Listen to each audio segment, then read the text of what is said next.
नमः संस्कृताय मित्रों, स्वागत है आपका अपने यूट्यूब चैनल संस्कृत मेधा में। आशा करती हूँ कि आप सब अच्छे होंगे, स्वस्थ होंगे और मन लगा करके पढ़ाई कर रहे होंगे। तो कारक प्रकरण चल रहा है, तो कारक में षष्ठी विभक्ति का हम लोग अध्ययन कर रहे हैं। देखते हैं सूत्र। षष्ठी हेतु प्रयोग, षष्ठी से हो गया था षष्ठी हेतु प्रयोग। षष्ठी हेतु प्रयोग सूत्र क्या कहता है कि जब हेतु शब्द का प्रयोग होता है तो जो शब्द कारण या प्रयोजन में रहता है और हेतु शब्द दोनों को षष्ठी में रखा जाता है। अर्थात जो हेतु शब्द होता है वो और जो हेतु का अर्थ द्योतित करता है या कह लो जो कारण या प्रयोजन रहता है, तो उन दोनों में षष्ठी विभक्ति होती है। जैसे हेतु हो गया और जो उसका शब्द द्योतित करता है जो कारण है, उसमें भी षष्ठी विभक्ति लगती है। उदाहरण के माध्यम से हम लोग समझते हैं।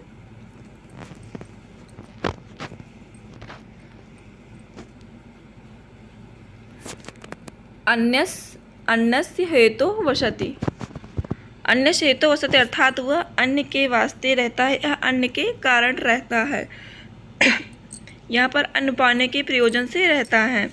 तो इस वाक्य में निवास का कारण जो है वो अन्न है, अर्थात जो प्रयोजन है वो अन्न है और हेतु शब्द का भी प्रयोग है। तो निवास के कारण और अन्न और हेतु दोनों शब्दों में षष्ठी हेतु प्रयोगे सूत्र से यहाँ पर षष्ठी विभक्ति हुई है। तो अन्य और हेतु हो, इन दोनों में षष्ठी विभक्ति हुई है षष्ठी हेतु प्रयोगे सूत्र से। अगला उदाहरण देखते हैं। अध्ययनस्य हेतु काश्याम तिष्ठति अर्थात अध्ययन के लिए काशी में टिका है।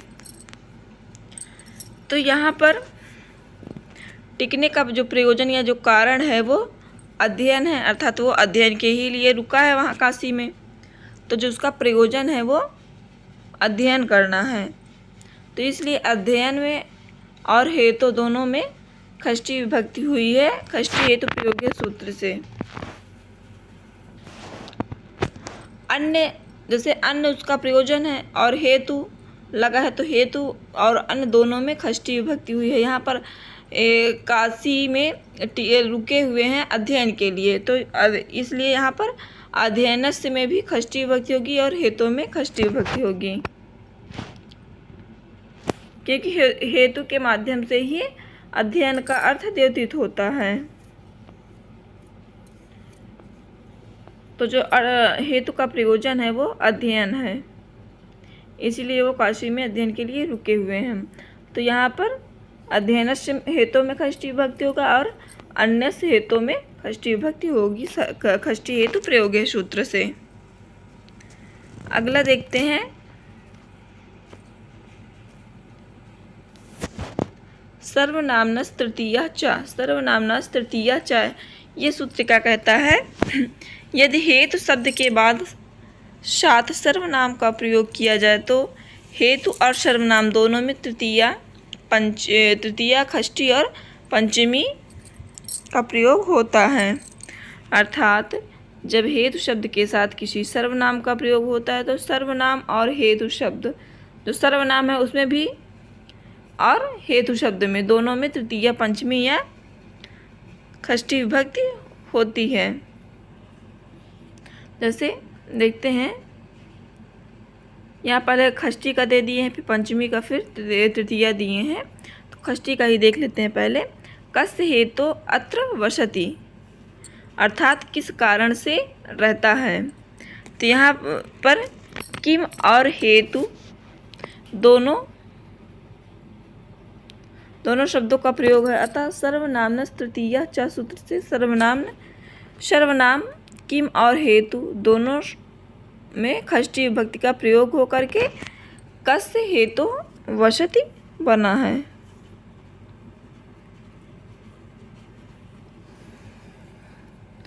किम जो है सर्वनाम है तो उसका षष्ठी विभक्ति में कस्य होगा।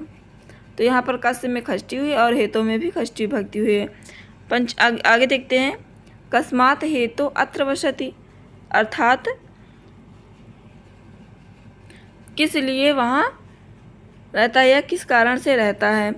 तो यहाँ पर भी कस्मात में जो किम जो है वो सर्वनाम है और सर्वनाम षष्ठी में पंचमी में कस्मात होगा और हेतु में भी पंचमी नहीं षष्ठी होगा। तो यहाँ पर पंचमी विभक्ति हुई है। और अगला है केन हेतुना अत्र वसति। तो यहाँ पर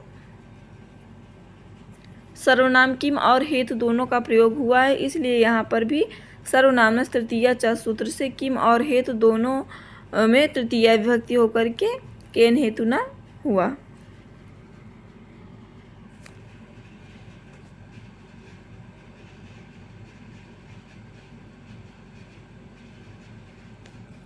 यहाँ पर किम शब्द जो है वो सर्वनाम है, इसलिए कस्य में षष्ठी, केन में तृतीया और कस्मात में पंचमी विभक्ति हुई है।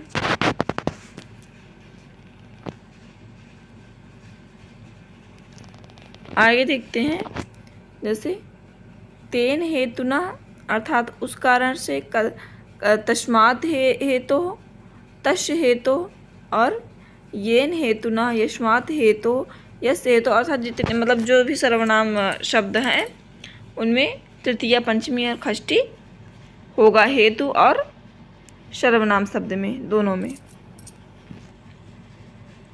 अगला है निमित्त पर्याय प्रयोगे सर्वासाम प्राय दर्शनम। ये वार्तिक है। निमित्त पर्याय प्रयोगे सर्वासाम प्राय दर्शनम, ये एक वार्तिक है। निमित्त शब्द का अर्थ रखने वाले अर्थात कारण, हेतु, प्रयोजन आदि शब्दों का प्रयोग होने पर सर्वनाम में तथा निमित्त का अर्थ रखने वाले शब्दों में प्रायः सभी विभक्तियां होती हैं। निमित्त शब्द का अर्थ रखने वाले अर्थात कारण, हेतु और प्रयोजन आदि शब्दों का प्रयोग होने पर प्रायः सभी विभक्तियां होती हैं।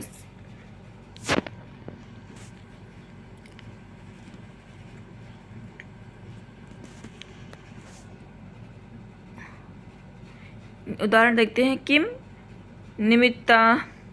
निमित्तम को हेतु तत् प्रयोजनम।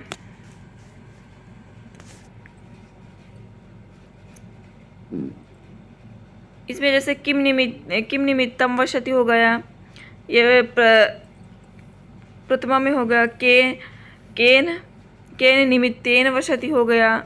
कस्मै निमित्ताय वसति, कस्मात् निमित्तात् वसति, कस्य निमित्तस्य वसति, कस्मिन् निमित्ते वसति। ये सब वाक्यों में किम शब्द और निमित्त में प्रथमा से लेकर के सप्तमी विभक्तियों का यहाँ प्रयोग हुआ है। किम निमित्तम को हेतु तत् प्रयोजनम, कम हेतु तत् प्रयोजनम।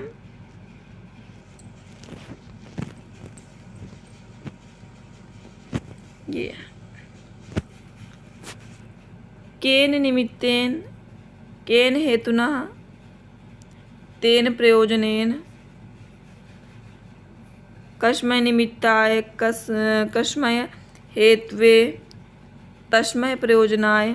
यहाँ पर चतुर्थी है कस्मात् निमित्तात्, कस्मात् हेतु, तस्मात् प्रयोजनात्। यहाँ पर पंचमी है कस्य निमित्तस्य, कस्य हेतु, कस्य तस्य प्रयोजनम। यहाँ पर षष्ठी है कस्मिन् निमित्ते, कस्मिन् हेतु और तस्मिन् प्रयोजने। यहाँ पर सप्तमी है। तो वार्तिक में हुए प्राय का तात्पर्य यह है कि जब सर्वनाम का प्रयोग नहीं रहता है तब प्रथमा द्वितीया नहीं होती है, शेष सभी विभक्तियाँ होती हैं। जब प्राय का तात्पर्य है कि जब सर्वनाम का प्रयोग नहीं होता है तब प्रथमा द्वितीया नहीं होती और शेष विभक्तियाँ तृतीया, चतुर्थी, पंचमी, षष्ठी और सप्तमी ये विभक्तियाँ होती हैं जब सर्वनाम का प्रयोग नहीं रहता है तब। तो नीचे उदाहरण दिए गए हैं, देखते हैं। जैसे ज्ञानेन निमित्तेन, ज्ञानाय निमित्ताय, ज्ञानात् निमित्तात्, ज्ञानस्य निमित्तस्य, ज्ञाने निमित्ते। अर्थात ज्ञान के वास्ते। तो यहाँ पर ज्ञाने निमित्तेन में तृतीया होगा, ज्ञानाय निमित्ताय में चतुर्थी और ज्ञानात् निमित्तात् में पंचमी हो गया, और ज्ञानस्य निमित्तस्य में षष्ठी और ज्ञान निमित्ते में सप्तमी विभक्ति। तो यद्यपि टिप्पणी में देगा, यद्यपि उपर्युक्त वार्तिक से सभी विभक्तियों का प्रयोग विहित है, तथापि प्राचीन काव्यकारों के काव्य ग्रंथों में तृतीया, पंचमी और षष्ठी का ही प्रयोग पाया जाता है। इसके अतिरिक्त किम निमित्तम, प्रयोजन, कारणम, अर्थम इत्यादि द्वितीयांत प्रयोग भी कम नहीं पाए जाते। इस निमित्त पर्याय प्रयोगे सर्वासाम पर्याय दर्शनम में यही उदाहरण एक दो पूछ लिए जाते हैं,